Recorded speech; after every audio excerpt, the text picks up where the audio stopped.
So basically, the starting point is that members have to pay money for the functioning of the chamber or of the business association, but they are not paying for the sake of paying. They are expecting a service. That is what is very important, and the service is to advocate for policies. So what I observed over the years is that in as much as the business association were holding these conferences, the challenge which came out is that they have not got to a point where they were able to come up with a structured approach of getting reforms. Yes, they've got some reforms, but on what is critical issues like interest, which we're talking about interest right now, where is the Chamber of Commerce? Where is CSI? Why have they failed to get that reform? Where is the blockage?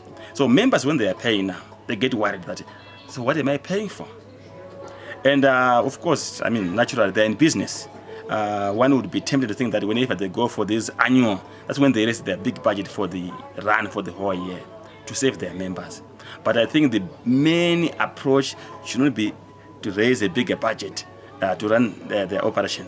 It will be to create a convening platform, a convening power. That's why I was saying in my previous submission that I would want to see a situation whereby they come together.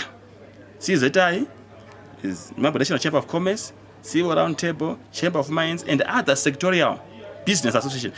In a year, they can have their own separate meetings, but in a year, they should take stock. And they must have a tracking mechanism to say, we are here, we have not achieved this. And then call the powers that be, the president and his ministers, and say, we are here, we have not been able to achieve this. And they provide hard evidence and hard figures on how these policies are affecting them. I have not seen that kind of a platform. So it has become like one of those cosmetic meetings where people go, and if one is a member, will be forgiven to think this is a money-making scheme. But I think, to be fair, they need the money for operation, but they are failing to turn the value of the money into a real service of dealing with the hard nuts, like the 25% export retention, like the 150% interest rate, like the 2% tax, like the 1% tax on foreign imports. I believe in one room with a clear demonstration of the cost-benefit analysis of these policies and the possible option, these things can be addressed. So if they don't address these things, they should expect their members to continue to go down.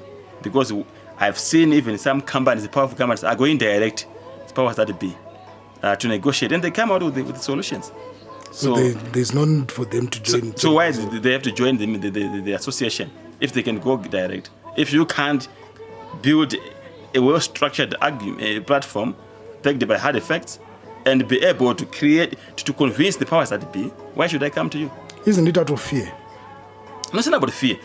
This is not politics. When you're talking about interest rate, you stick to interest rate. What is the cost of interest on business? What has been the impact? Are you telling me that they don't have those figures in the industry? But they've been discussing these issues year in, year out, and nothing is changing. So there's something. So they need to. I don't know what's going in. I can't talk on them clear to say what is the real problem. I don't know what is happening in them. I'm not a member, but I'm saying whatever is happening there, they should get a solution. But I still believe evidence is very important. Not a talk show where you say we are closing, it's costing us. I've given numbers that on export retention, I did research. The exporters I talked to, they lose about 70% of their foreign currency, what we call exchange rate losses, because of the 70%, 25% export retention.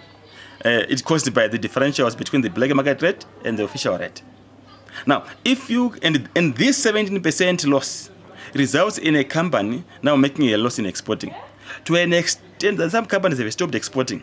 Now, if a chamber of commerce or CZI comes to bring the president and his economic ministers and the central bank and say, so far out of our membership, these companies have stopped exporting and have lost this foreign currency. And we are arguing that because we are now almost 100% tourist, scrape it out.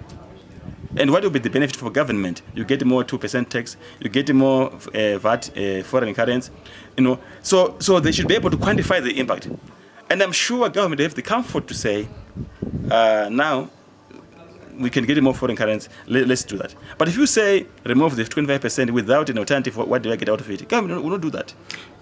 Isn't this a platform or a way of increasing leakages in Zimbabwe? All these all these interests, monies, and requests that have been put in place, aren't they